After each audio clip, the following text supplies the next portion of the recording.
Hello guys! Mo pa joy pag-abot na to. Today is the last day nga magsige tag pangitaw katong ipanghatag ang pinaskuhan no kay hapit na ang Christmas.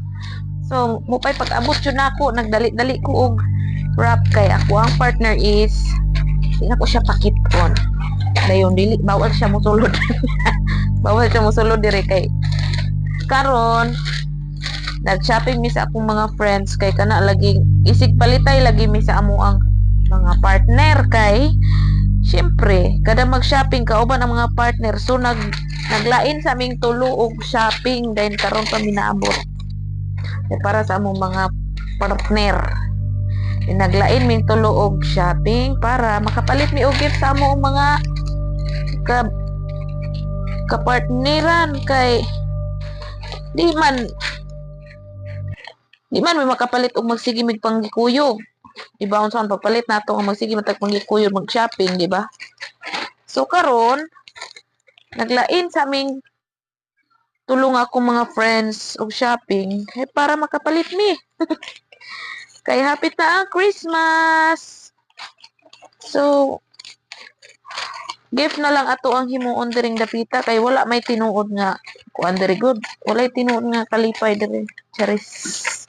Ang tinuod nga kalipay is to gid sa Pinas labi na og naata kauban ato ang mga anak, ato ang mga pamilya, ginikanan nato, atong pamilya ana.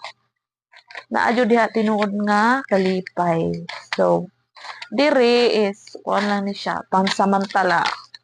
Pero happy ra gihapon kay naaman ta sa mga maayong kamot kay daghan kaayong mga dili wala na pala diring dapita pero kita kaloy sa Ginoo mayra man pud ang ato ang kuan pagpuyo nalin human na gyud tag putos ay mm.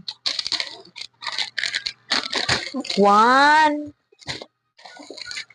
2 3 4 and nato ko'y daghan kayo sa box pero akong gitaguan kay bawal makitaan.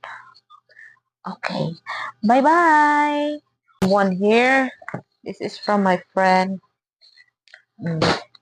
It's from my friend. And I have a lot here. Isa ka box. Isa ka box ang amo ang gift na panghatag. Here.